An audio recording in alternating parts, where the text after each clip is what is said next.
Pessoal, mais uma vez, boa noite aqui para os meus amigos e amigas virtuais. Obrigada pela paciência de vocês, para aqueles que se propõem a ouvir, né?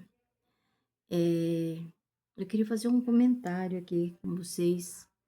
São coisas que, infelizmente, acontece com todas as pessoas, né? Mas as pessoas às vezes ficam envergonhadas de colocar em público, de falar, porque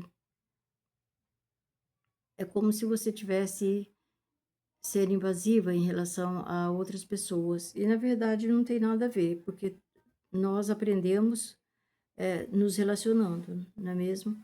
Eu já disse a vocês que eu não sou uma pessoa assim que eu tenho uma vida social, não tenho, geralmente os meus compromissos são aqueles que são compromissos de trabalho ou da religião ou, no caso, da política, né?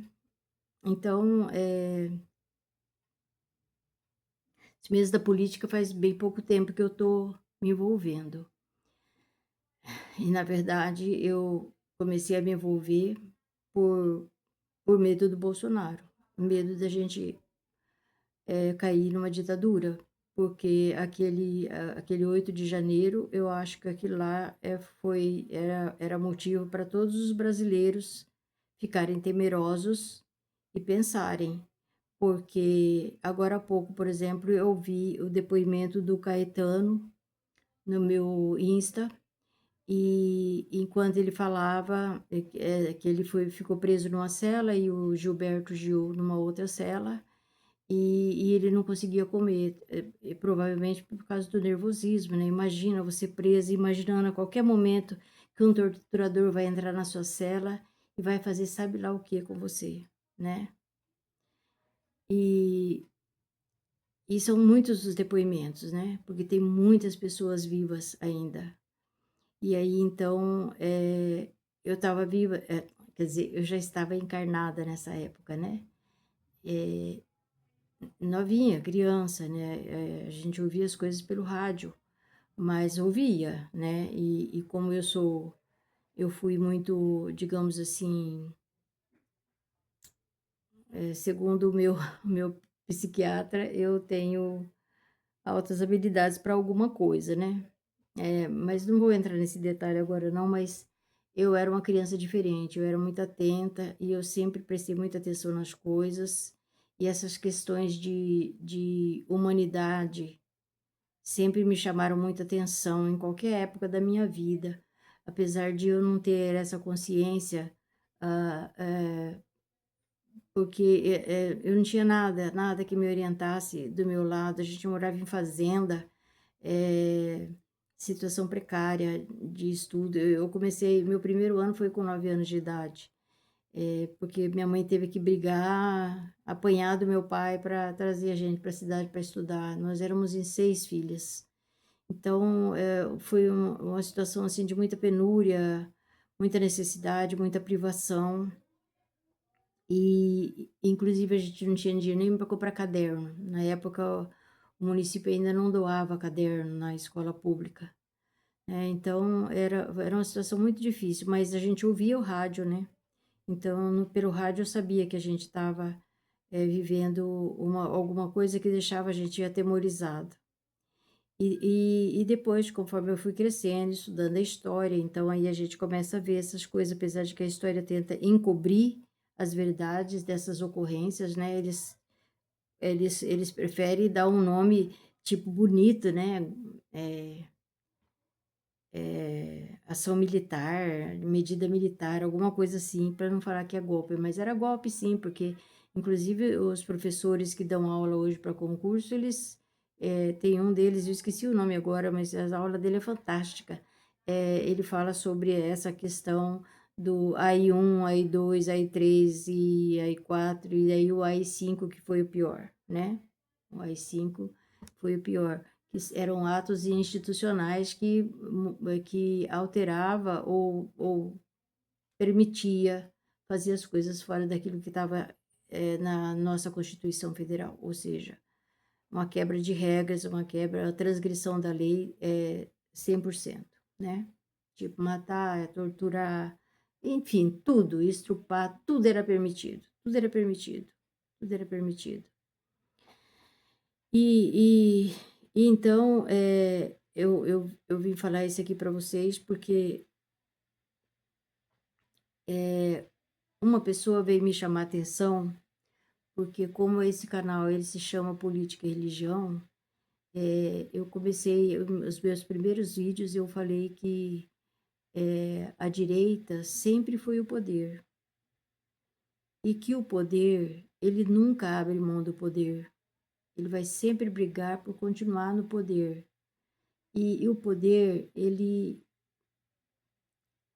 esquece totalmente que tem gente dormindo na rua, que tem gente que às vezes não percebe nenhuma perspectiva de vida e aí começa a se embriagar, para uma forma de buscar a morte mais rápido, de se embriagar, de se drogar e tal. E a população vai ficando carcomida de esperança, de qualquer, inclusive até de senso moral, e vai se perdendo cada vez mais nos vícios, vai se perdendo cada vez na moralidade, até chegar a um ponto de ela acreditar que ela não tem mais jeito. Então a única coisa que resta a ela é ser cada vez pior. Então, a sociedade vai se tornando assim devido a um sistema econômico, político que nós temos, que é de sufocar a vida das pessoas, empurrar elas para baixo, e poucos se salvam, né? Só aquelas pessoas assim que, como eu, consegui aos 40 anos começar a estudar por vontade própria, renunciei a tudo para me isolar de tudo quanto era vida profana, para poder para me dedicar ao estudo. E depois de um autodidatismo, né, com uma ajuda de uma aula por semana no Instituto de Música lá no Rio Grande do Norte, eu consegui terminar um curso técnico profissionalizante de música.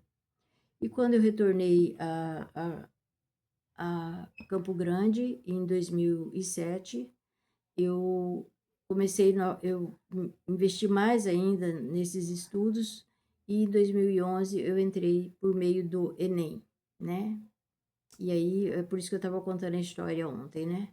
Da minha, da minha formação tardia para a vida, e eu só fui nomeada no meu concurso com 60 anos, né? Então, isso significa que, apesar de eu ter ainda tido a chance de aproveitar as oportunidades que os governos do PT nos deu, né, nos favoreceu, eu ainda, eu sou muito grata, então eu tenho que fazer alguma coisa para retribuir essa gratidão que eu tenho pelos governos do PT, da Dilma, do Lula, né? E, e aí, então, essa pessoa que veio me criticar por causa das minhas falas, ela disse o seguinte, que onde já se viu eu comentar que Jesus foi morto pela direita, né? Porque ontem eu até comentei com vocês, né? Porque essa coisa de direita, de esquerda, não são palavras estanques, né? Não são, digamos assim, rótulos que se dá e não se mexe, que tá ali e é aquilo ali. Não. As pessoas explicam o seguinte, que, por exemplo, uma pessoa, por exemplo, eu já citei aqui o exemplo do Ottoni de Paula, que é do PL, do Rio, e não adere ao bolsonarismo de jeito nenhum, é evangélico, e pelo que ele fala, ele é um evangélico honesto, porque ele aponta o que está errado dentro da política. Então não existe direita que são todos favoráveis ao crime. Não, não existe isso. É a mesma coisa na religião. Você fala, todo evangélico, então, é bolsonarista, é desonesto? Lógico que não. Todo católico que não vive o evangelho é desonesto? Não, não é. Então, quer dizer, todo espírita que não vive linearmente dentro daquilo que está escrito lá nas orientações de Kardec, também não. Então, é sempre um esforço para haver uma melhora. Sempre, em todas as áreas, em todas as direções, e no nosso país nós não temos radicalismo nenhuma das dos direcionamentos políticos, a não ser a extrema direita, os bolsonaristas, porque isso só aconteceu com os bolsonaristas. E na época que nós tivemos de um governo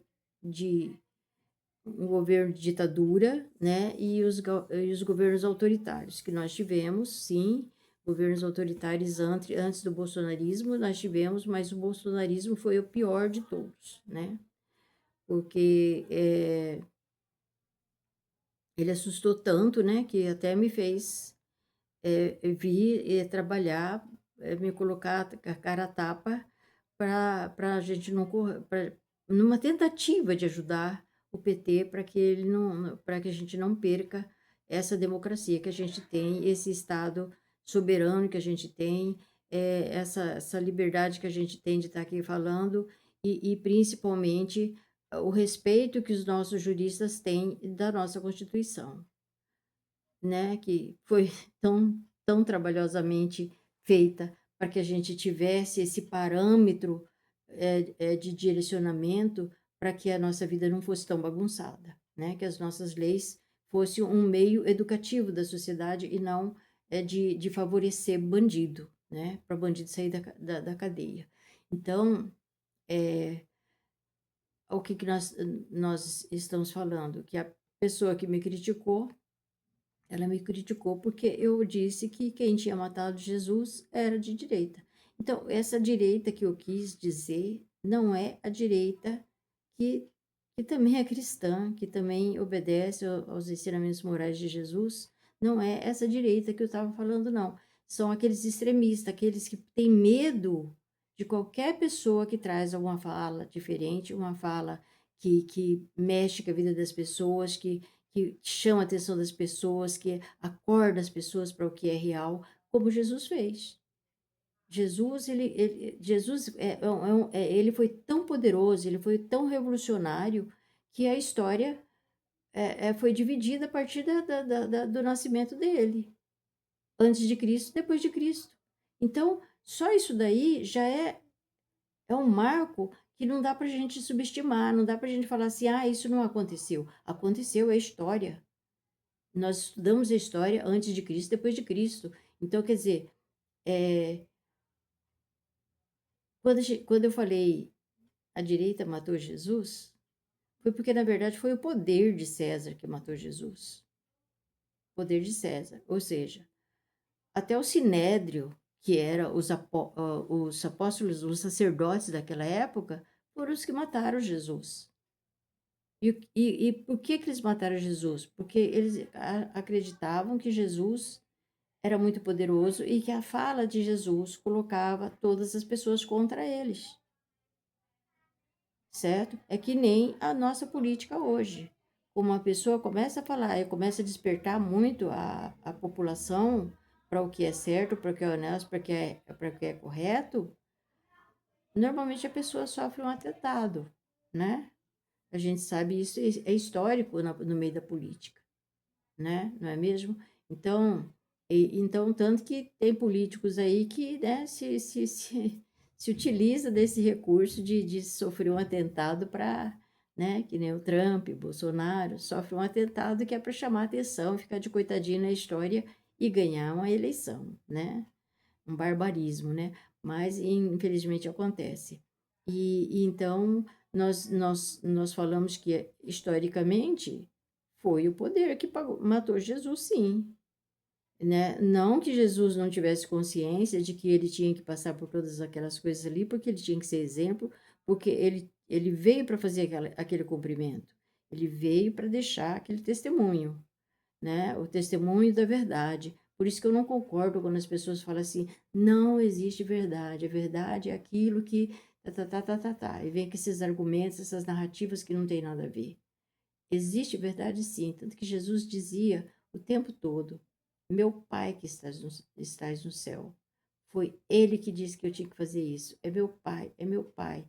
Então, ele sempre fala isso. E o que que ele falava também, que ele ensinava também? Ele, em algumas duas passagens, tem uma que ele fala assim: o quê? Vocês acham que eu vim trazer a paz? Não, eu não vim trazer a paz. Eu vim trazer a divisão. Vai ser pai contra filho, filho contra pai. E tá errado isso? Não tá errado. Qualquer pessoa que briga pela verdade, ela vai se separar da família. Ela vai se separar da família. A família vai se afastar dela. Porque a família é conivente com as coisas normais do mundo. Não quer saber de religião, não quer saber dessas ditaduras da moral cristã. Ditaduras entre aspas, tá? Porque as pessoas veem assim. Acha que é radicalismo, que é coisa de gente que não tem o que fazer. Tudo bem. Então, Jesus pregava coisas, e uma outra passagem que ele fala também, o quê? Eu não vim trazer a paz. Eu vim disseminar o fogo. E o que eu quero? Eu quero que ele dizime o mais rápido possível. Só que essas passagens, analisadas pelos olhos da espiritualidade que codificou a doutrina espírita, e as pessoas não acreditam nisso, mas quem codificou a doutrina espírita foram os apóstolos. Se alguém tiver a curiosidade de saber do que eu estou falando aqui, que se é verdade isso, abra o Evangelho segundo o Espiritismo. Quem que assina aquelas traduções lá do Evangelho de Jesus? É Paulo, que nós chamamos de Paulo de Tarso, que eu falo que é o meu Paulinho, porque eu sou devota de Paulo, o São Paulo da Igreja Católica, Cáritas, que é uma mártir da Igreja Católica, quem mais? Fenelon, que é também um filósofo, Agostinho de Hipona, também filósofo da Igreja Católica, que a mãe dele é uma santa, esqueci o nome da santa agora, não sei se é Santa Mônica. Quem mais que assina? São Luís, inclusive São Luís ele trabalha toda a parte da mediunidade. Ele foi apóstolo de Paulo, na época que Paulo ainda estava caminhando e divulgando o Evangelho de Jesus, em seguida que Jesus havia morrido, né? Ele começa no ano, acho que 33, da morte de Jesus, e vai até, eu acho que o ano 70 ou mais. Não me lembro bem, tá? Não leve em consideração essa numeração. E aí, então, ele faz essas colocações, e então nós sabemos que são os apóstolos de Jesus que assinou todas aquelas passagens evangélicas que estão traduzidas, porque são traduções, tá, gente? Assim como nós estudamos a análise do texto, a análise do discurso, a semiótica, que vai analisar as imagens, né? O gestual e etc, etc, etc, nas áreas das artes em geral, né? Então, assim como nós temos esses tradutores de uma mesma língua, mas que vai estar traduzindo aquelas coisas que o tempo, a forma como foi escrito, não diz nada. Então, vem esses tradutores e vai esmiuçar aquilo ali, palavra por palavra, e vai colocar numa forma que todos entendam, mas sem modificar nada do texto, né? Como diz a linguista, né, Ramos, ela fala que o texto tem que ser traduzido exatamente do jeito como ele foi escrito. Você não pode mudar uma vírgula, uma palavra, nada. Você tem que entender o que o texto está dizendo, como que ele fez para dizer aquilo, né? Enfim, é isso que esses tradutores do Evangelho de Jesus, através do Evangelho segundo o Espiritismo, fizeram. E foram eles mesmos que assinaram, certo? Isso não existe nenhuma dúvida, porque Allan Kardec nele fala, quando a ciência desdizer qualquer um desses temas daquilo que a gente diz aqui, fique com a ciência. Ou seja, né? Porque é exatamente isso que significa verdade. Ele diz o seguinte: a verdade é aquilo que a ciência não consegue desdizer, ou que ela não consegue descomprovar à medida que o tempo vai passando e aquilo permanece. O que que permanece? O Cristo. O Cristo permanece há 2026 anos. Então ele é uma verdade. Então não venha me dizer que só porque você é político, ou porque você acredita nessas bobagens que os bolsonaristas falam, que não existe verdade. Que a verdade é aquele que fica brigando, né? Porque a gente vê os bolsonaristas, eles batem todos os dias na mesma tecla. Se pergunta assim, e o Bolsonaro? Você pergunta assim, e o dinheiro do Dark Horse? E o dinheiro do Vorcaro? Isso. É porque o Lula é um ladrão, que não sei o que tem, tá, tá, tá, tá, tá. Eles falam sempre a mesma coisa. Se você tenta argumentar alguma coisa, eles gritam, falam alto e pronto, acaba a conversa ali. Eles não se propõem a discutir. Então, isso são essas pessoas endurecidas, né? Que o Allan Kardec fala, os espíritos endurecidos, não tem como a gente mudar. Então, essa pessoa veio questionar para mim e eu queria dizer isso para vocês aqui agora.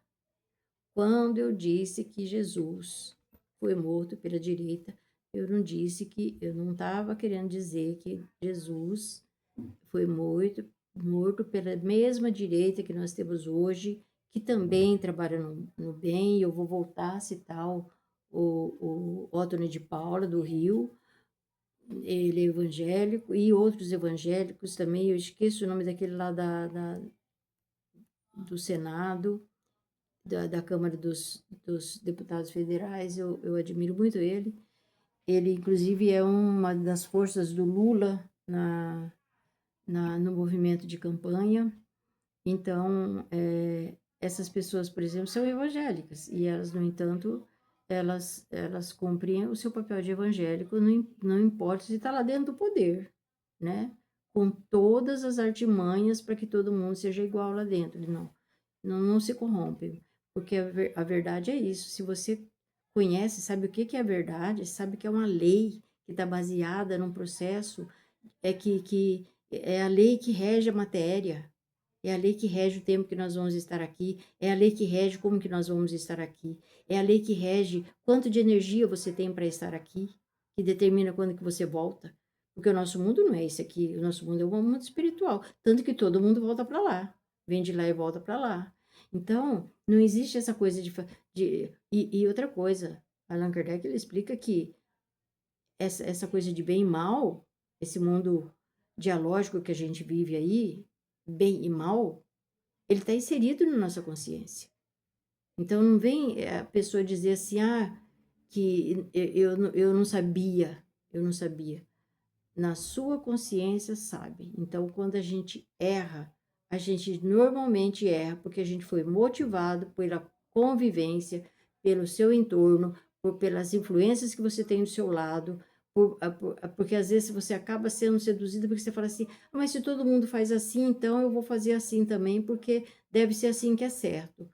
Só que depois, conforme você vai amadurecendo, você vai percebendo que isso daí é uma loucura.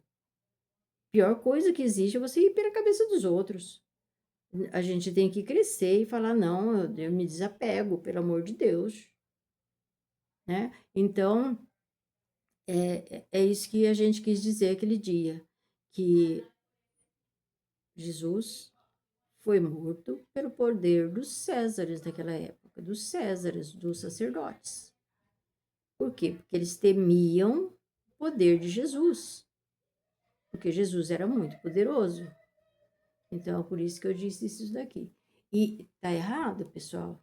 Professores de história, convoco-os a debater isso comigo e discutir isso, né? Porque, afinal de contas, a história é a área de vocês, né? Então, vocês devem saber isso tanto quanto eu, né? Eu conheço a história do cristianismo pelas obras espíritas, né? As obras de Chico.